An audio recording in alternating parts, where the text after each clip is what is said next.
Here we go. Welcome to the Category Mistake podcast / Twitch-ish stream. So I haven't streamed in a while or did a podcast in a couple weeks. One, we had Christmas and New Year's and we had family over and the schedule just got really busy. With New Year's, we did something on New Year's Eve. But then, life got busy.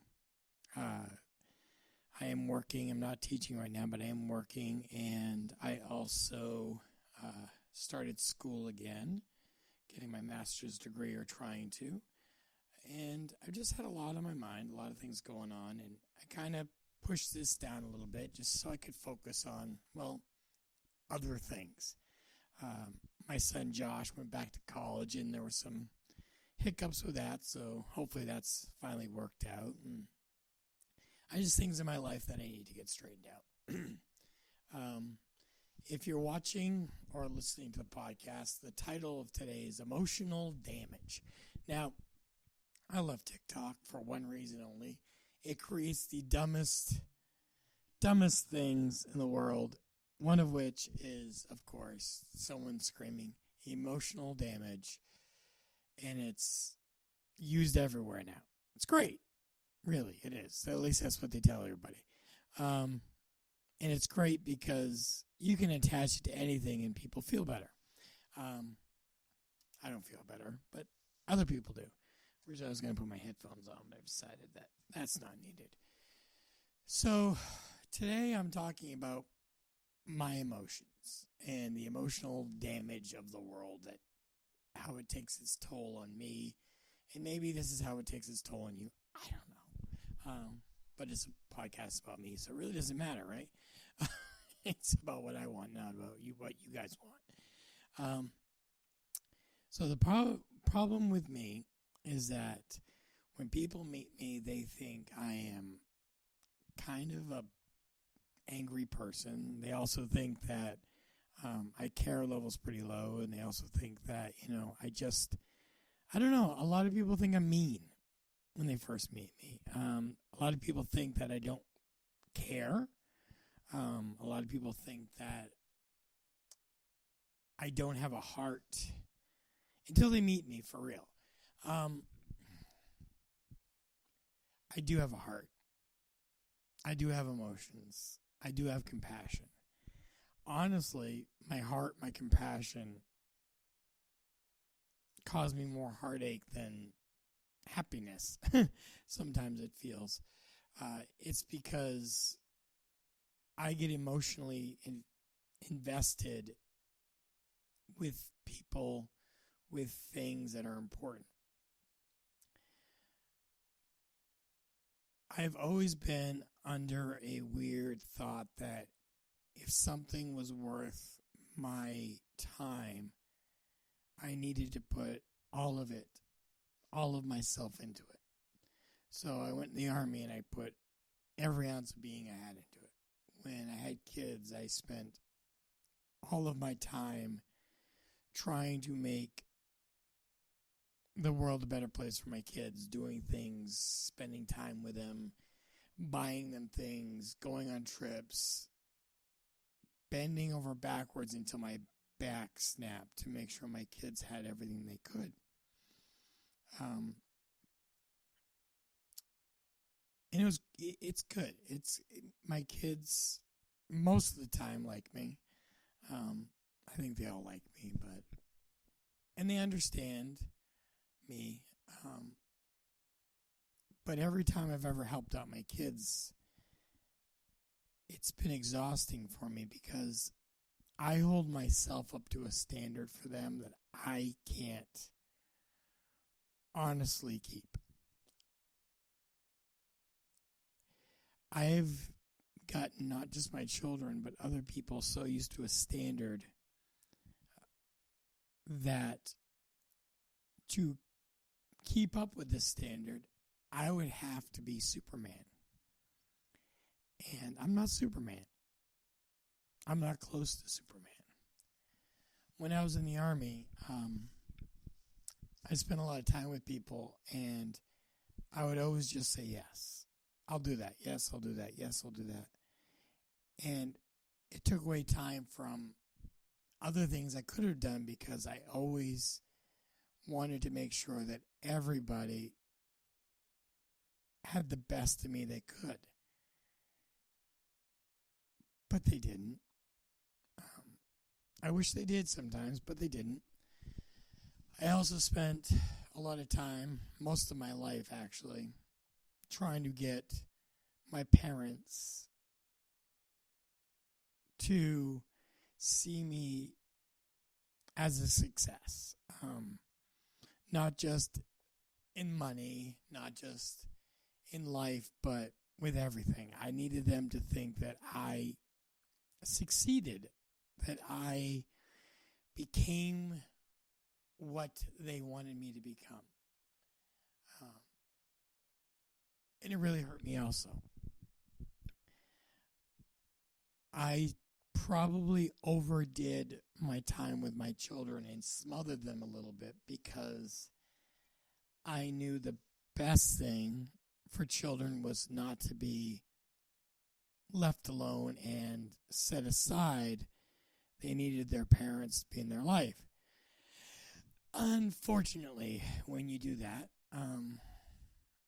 it also makes it to where your children want time away from you. My voice sounds deeper than normal. Probably it is. I don't know. I do not have any voice effects on. But because of that, I smothered some of my children, some of which I'm still trying to deal with because I never left them alone. But that's because growing up, I kind of felt abandoned, so I wanted to do the opposite, right? That's what you're supposed to do, and da-da-da-da-da, right? You do the opposite of what you don't like. The problem with that is I'm not really good at happy medium. I went opposite to the point of,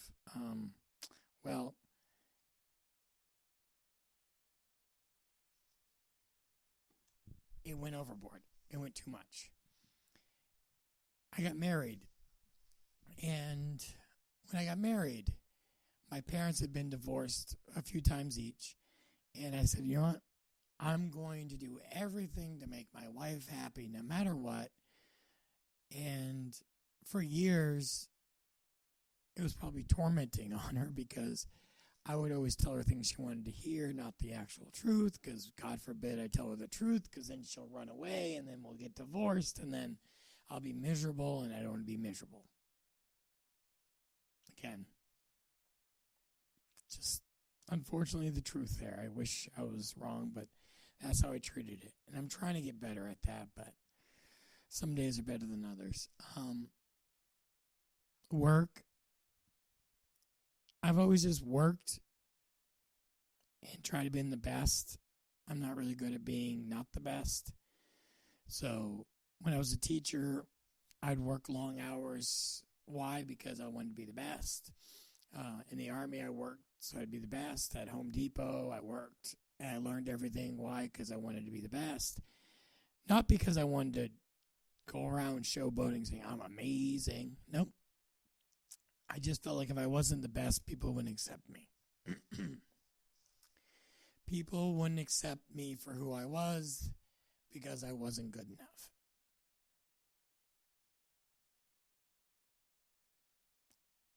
That's a hard thing to go through. I'm 47 years old. You think I'd figure this stuff out yet, but I'm a little slow. But here's why today is called this. So about 22-ish years ago,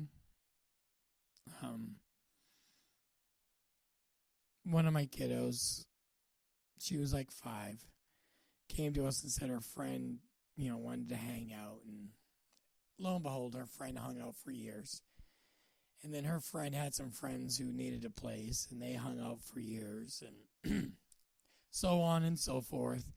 And we became foster parents, and we took these kids into our homes. Now, these kids weren't bad kids. They've had crappy situations, let's be honest.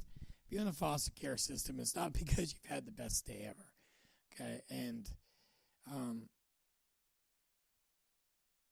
everyone warns you when you become a foster parent. There's going to be days where it just sucks. It just stinks. Bad things happen. You just want to give up. And I wouldn't say that that was me. I'm not really good at giving up. But for years, we did foster care, and we've had some great kids. We've had some not so great kids. We've had kids that are still in our lives today.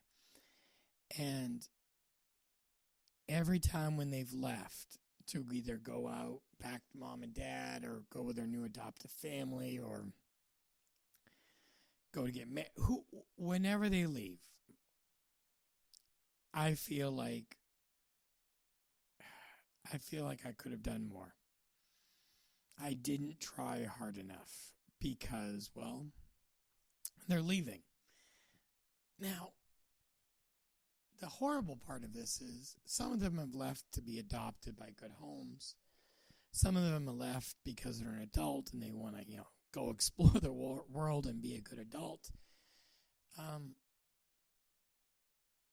But I always wanted them to do more. I wanted to do more and be more for them. And it's exhausting. So about 2015. I'll say 2015. My wife and I decided to give up our foster license. We had a kiddo, real rough. He was young, but real rough life. And one of our kids came to us and said, "Hey, I want to be selfish. I need you guys to be done." And we always told the kids that if they ever wanted us to be done, we'd be done. So we were done. Turned in our foster license. We kept in contact with the kiddos that still needed us, but they didn't, quote unquote, live with us. They had adoptive families that we just kind of helped out with a lot, and we still help out with today.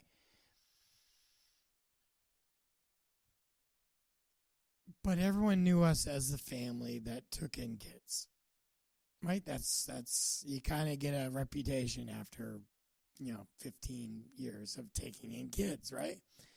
And during that time, we we adopted 3 kids, 2 of which were adults, and one of which came to us in 2011 while I was deployed, and then we adopted her in 2012, and then we adopted one of my daughters.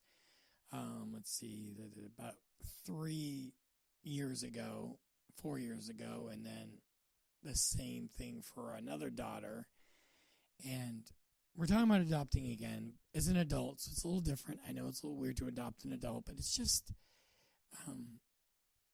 you hang out with a family long enough and you're part of the family, but you're not legally part of the family. And some people just want to have that little blue verified sign, that they're really part of the family. And I've never understood it. I don't care if you have my last name or Jimmy's last name or Fred's last name. I don't care. Just have someone's last name.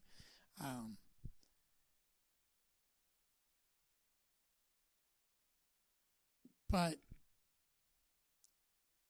I still had a hankering. I guess hankering's a word. I had a passion for helping kids still.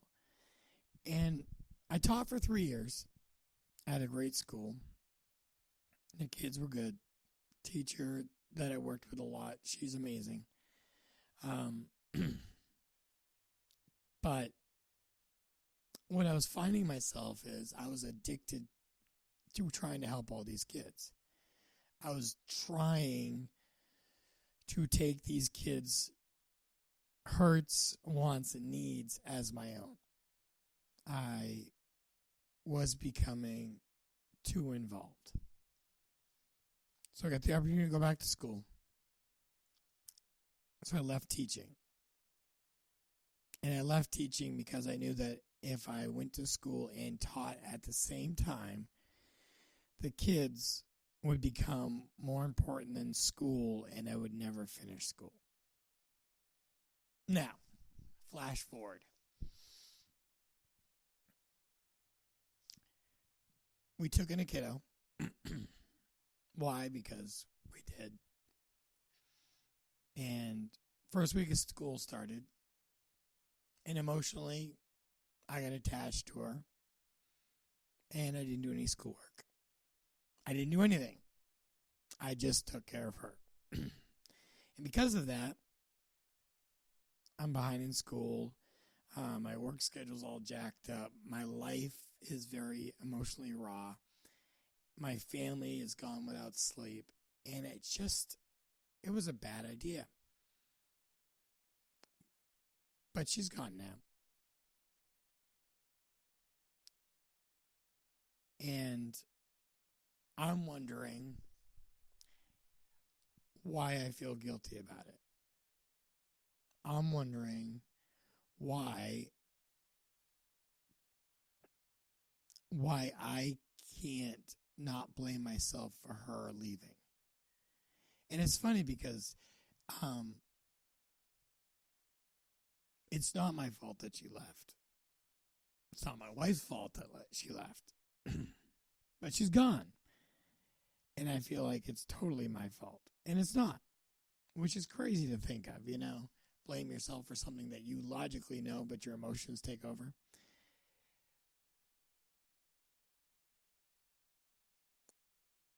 I'm emotional. Not just about that. I get emotional about everything. But the reason I get emotional is because when I see kids who are lost, I don't want them to turn out. I don't want them to have the world against them when they have no choices. We took a 4-year-old in a newborn home once, and the 4-year-old had lived in squalor, but the newborn never knew it. So the 4-year-old automatically has nowhere where to go but up. The newborn, it's easier because the newborn's never seen the ugliness of the world that the 4-year-old did. And now the 4-year-old is 14 and the newborn is 9. And the 4-year-old, who's now 14, doesn't always understand the amazing stuff. He sometimes can't believe things, so he waits for them to fail.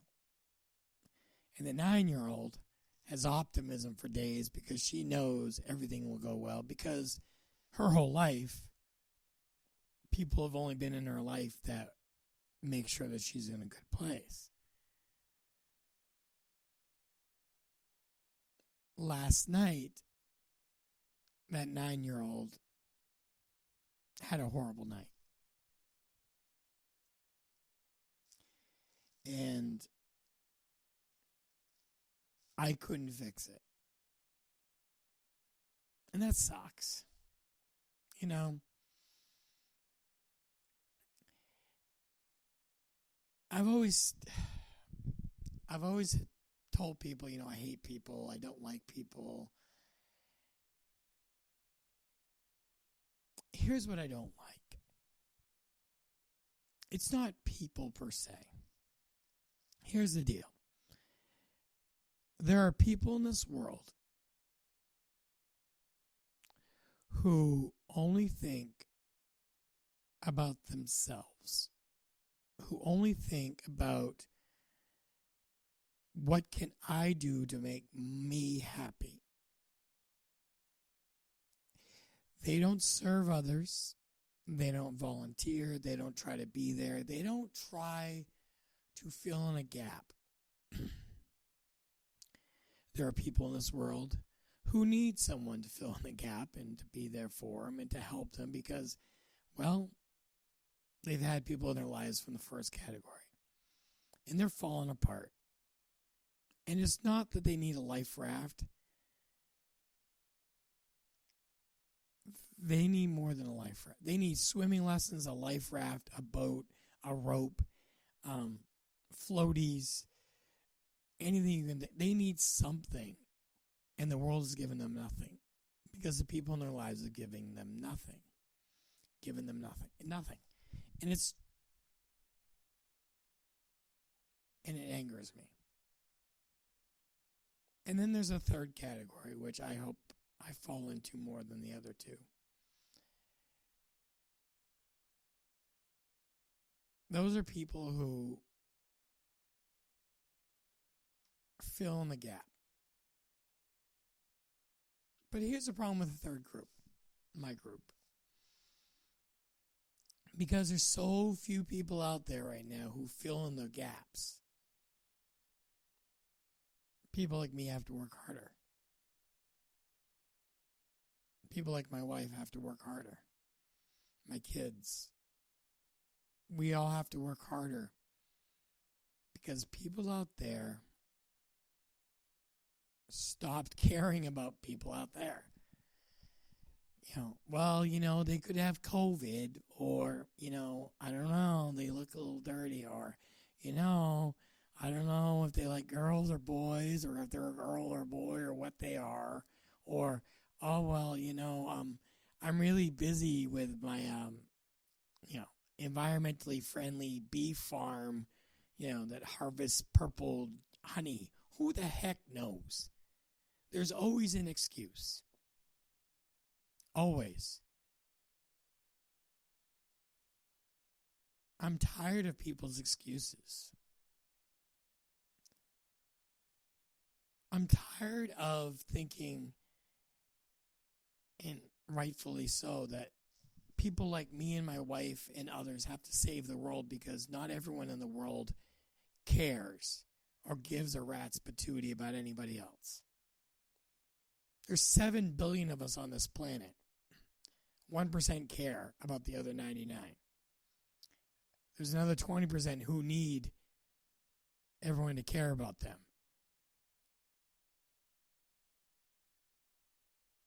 That's 79% more people.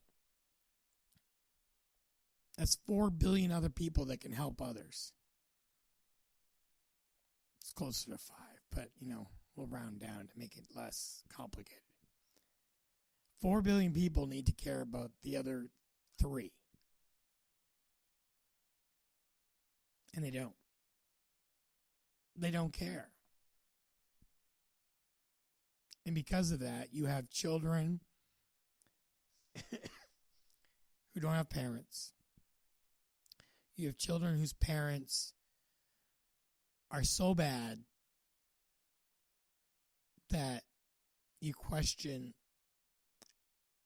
if maybe it is right to start giving licenses to have children, because these people are horrible. You have children that their parents have passed away. You have children whose parents have abandoned them. You have children whose parents are sick. And these children are being left in hospitals, group homes, for months. Months. Why? Because no one cares. No one gives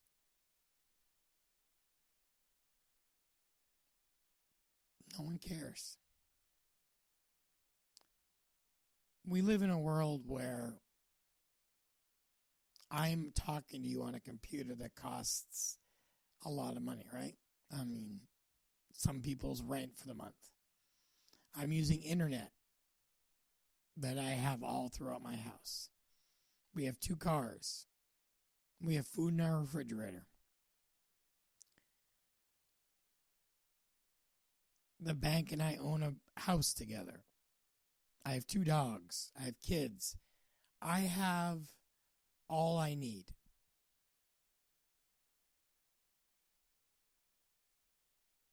And most people do too. If you're watching this online, you have a computer or a phone. A computer or a phone.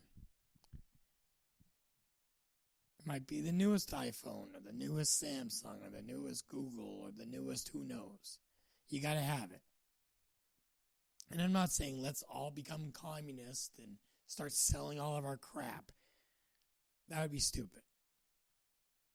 Okay. What I'm saying is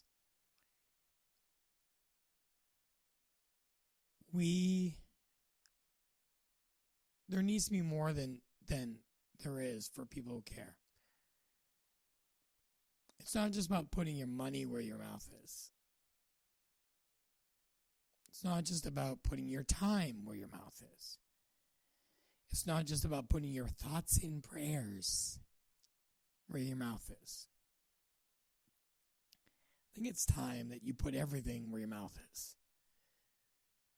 Well, those poor kids, I wish there was somebody out there that cared about them. Then show up. Well, I really wish that the government had more money for kids. And stop cheating on your taxes. Well, I really wish the state would do better and hire more people. They try to hire more people. No one applies. If you want to help kids, apply for a job. Well, I really wish they could find homes for these. Then sign up. It's a couple pieces of paper. They come to your house. They talk to you for a few minutes. And as long as you're not a big old criminal, you can do it too. Be all you can be in the foster care family, okay?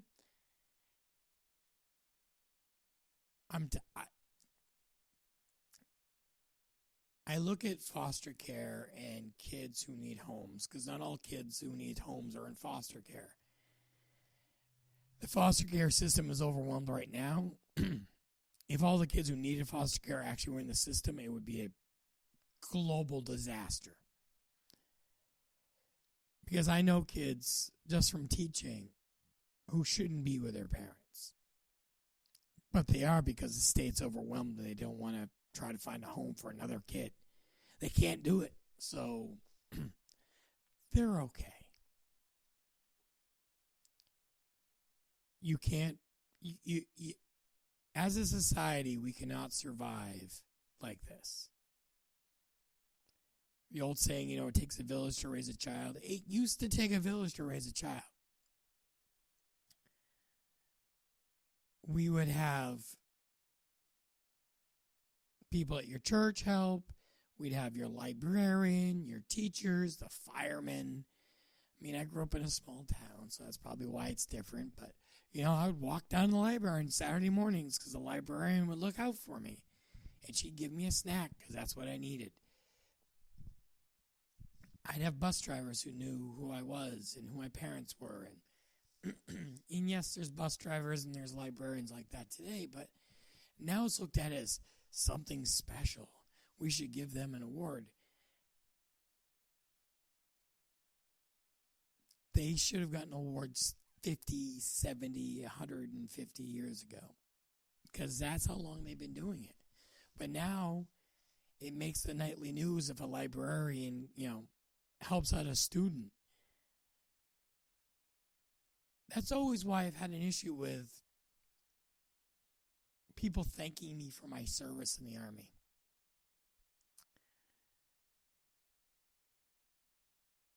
They thank me for my service. I didn't get drafted.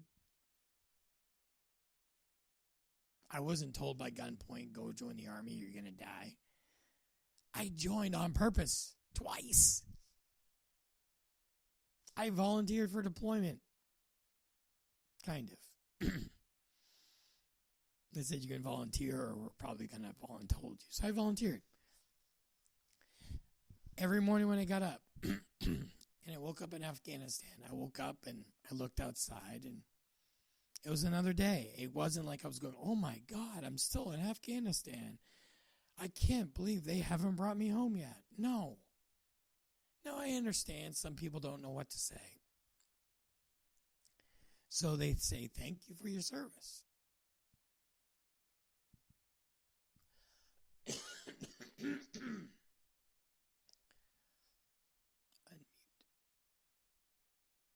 But I can also tell you the teachers don't get thanked for their service. And when they do, we chose to be teachers. Now, it's nice when parents actually appreciate us, but that's harder and harder every year. But we sign up to be teachers, most teachers, because we liked teaching your kids. We like teaching you. We like teaching people things and seeing that light bulb boom, pop off in the top of your head. Okay? Teachers don't do it for the pay. Military do not do it for the pay. Foster parents, they don't do it for the pay. Okay, a foster parent gets paid about the same amount per day that 2 hours of McDonald's work gets you. So you can work 2 hours at McDonald's or be a foster parent every day. So the plan I have is this. In my life, I can't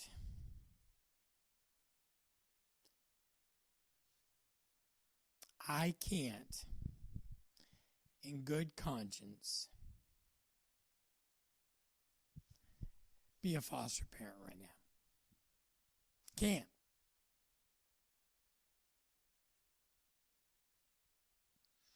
I can't be a foster parent right now because the kiddo that left us yesterday, I was reminded why I left the first time.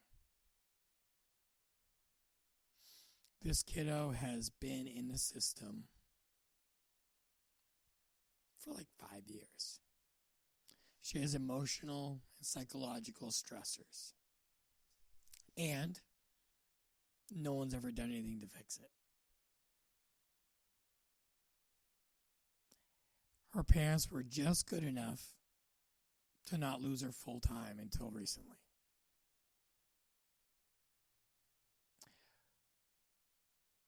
She has been abused, and I don't care. I'm saying she has been, and they're investigating, but who knows? She's been abused. She's been medicated against her will. She's been destroyed and tortured by people in her life. And the only answer I got was, yeah, we know. Well, have you tested her for this, and this? Well, no. Why? They haven't gotten to it yet.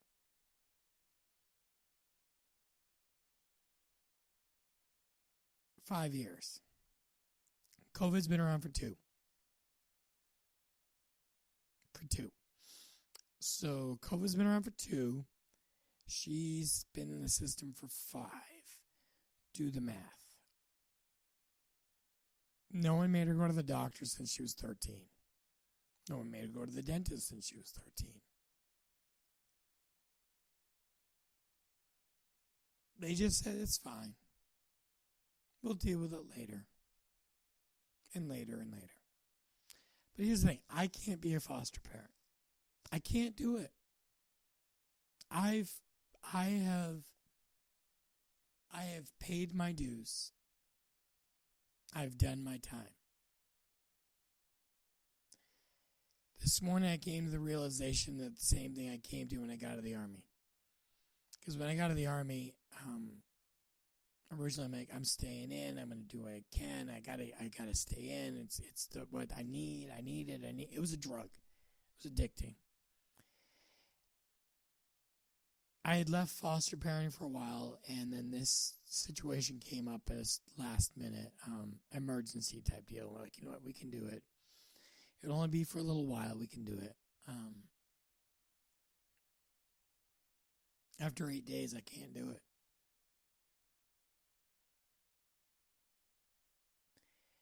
I can't put myself through that emotional damage. I can't put my family through the emotional damage, but I definitely can't put myself through the emotional damage. Why can't I put myself through the emotional damage? Well, simply said,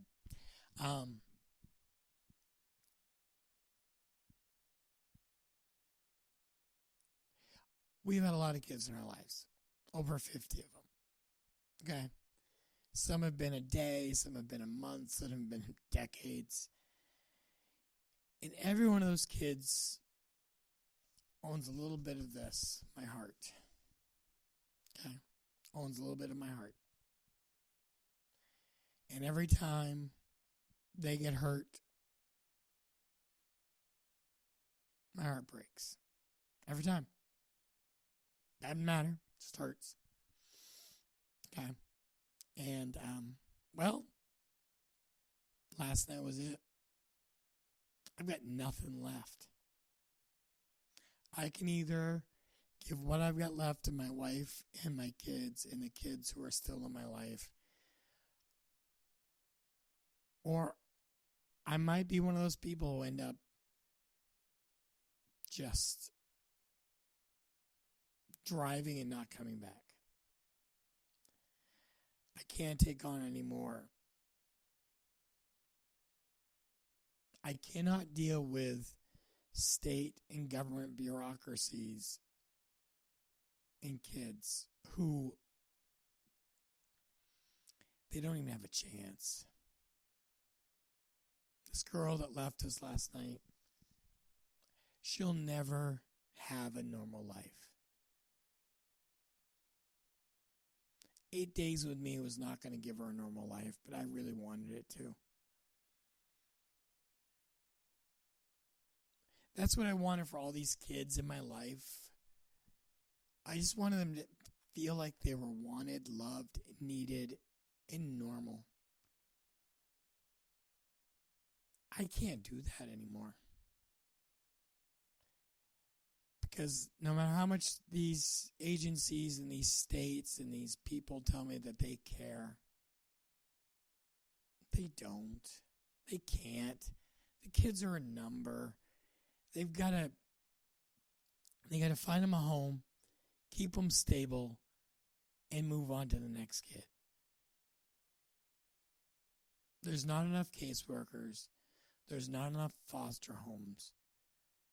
But if you look at the money, all these agencies have money at the top, but nowhere else. You don't become a caseworker or a teacher or a military person for the money. You don't do it for the respect. You do it because you think you can do good. I can't do good anymore. I can't. I love my kids. All 9 of them. Plus the others. I love them all. And I thought I'd never say this, but I can't fit another kid into my life. I can fit my grandkids, but I can't do another child. And I don't know if I ever will be able to. Someone said to me and my wife, there's a special place in heaven for you guys. And this is what I said. I don't care if there's a special place in heaven for me. If I'm in the slums, I'm fine. I want to be up there. Because at least up there, it's peace. No pain, no sorrow, no anxiety, no heartbreak. I don't have to worry about if, kids are being taken care of properly.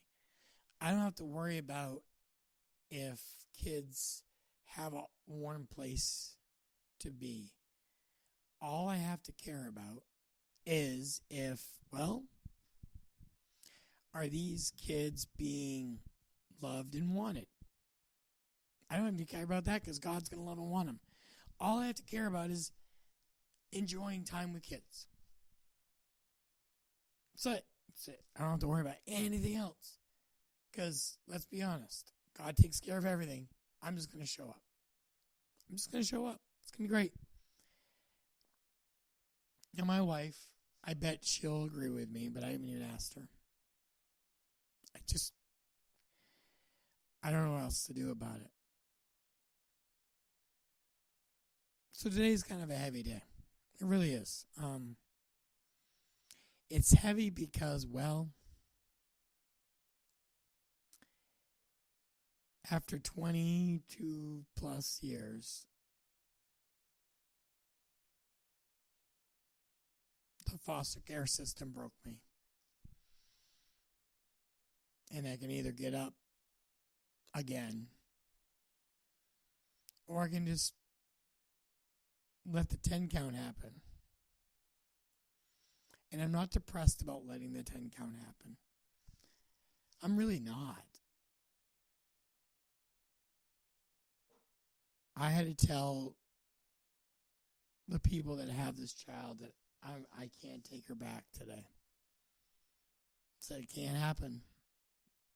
And they're like, well, are you sure? Yes. Well, we can, no. Yes, I'm sure.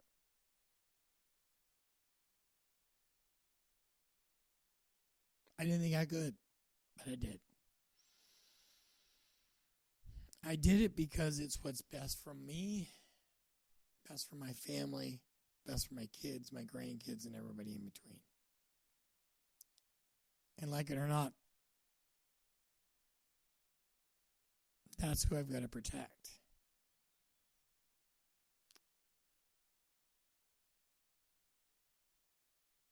People out there, if you ever do watch this, I don't know if you will or not, or listen to this. Foster care isn't bad if you're a foster parent. It's hard. Mostly if you love kids a lot. It's hard. Be a respite person, which is like, take a child for a weekend or a school vacation. Try it out. Younger kids are easier. They don't have as much emotional damage as the older kids. Teenagers are hard. They're hard because they've already lived a life of stupid. And not like, my mom and dad were going to let me have one box of ramen, not two. No, we're talking like I'm allowed to eat one box of ramen a day, and that's all the food I get. And if I eat more, my dad beats me. Or I'm a size 13 in juniors, but you're really a size 6 in women's. Or I'm allergic to everything because my parents said I am. So I can't take this, this, and this.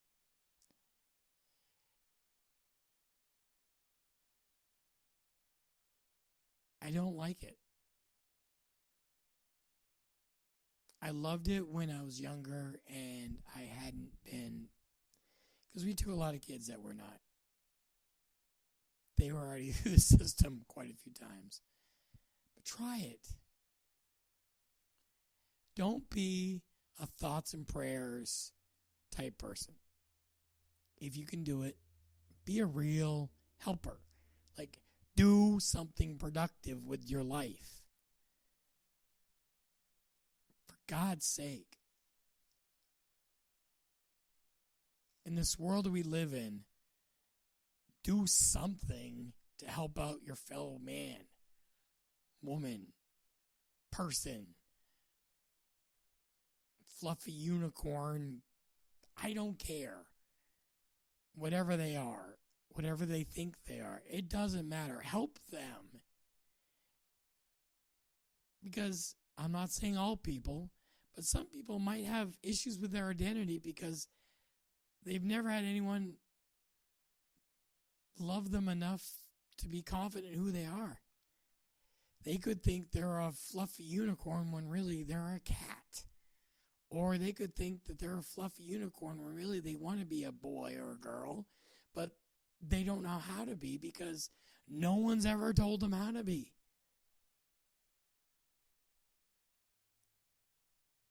Don't be those people who say, well, the government needs to fix this, or private industry needs to fix this. No, get off your ass and fix it yourself. This isn't a football game. This isn't a freaking YouTube video or TikTok. that we can fix this in 30 seconds to 3 minutes. This is real life, people.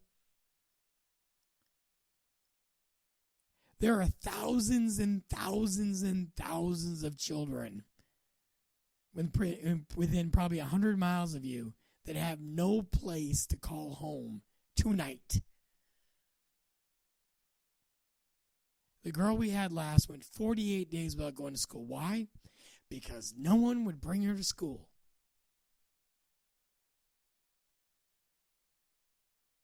Be that person. Go to a group home or a foster facility or community partners or whatever's where you are and say, hey, I can't be a foster parent, but does anyone need transportation? I'll drive them. Does anyone need clothes? Does anyone need food? Does anyone need me to watch a child for a couple hours so they can go out with their husband or wife on a date? I'm there. Let me be there. If you can't do anything else, do that. If you're 80 years old, you can drive a car. If you still have your license to drive a car, you can drive someone to a doctor's appointment because they haven't been to the doctors in 5 years. It's not that hard. Grow a pair and do something productive.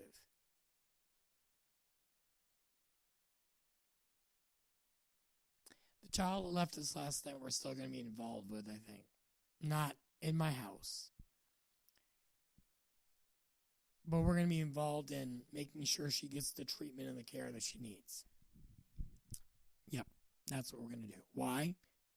Because she needs treatment and care. It's not about, oh, well, she's no longer here, so I don't care, okay? No, I care. She can't live with me, but I care. On Tuesday, I'll drive all of her stuff down to where she is now. Why? Because I care. We bought her a whole bunch of stuff. I'm not going to return it. Why? Because we're human beings and we treat each other with respect. Plain and simple. All right. Enough ranting. My next podcast will be cheerier. Most likely. If the world starts being better. So maybe not. For the people on Twitch, I'll be right back. This has been the category mistake. I'm going to get back to my normal schedule. I'm going to get back to normal things. Today was just a day I needed to vent a little. So thank you for listening.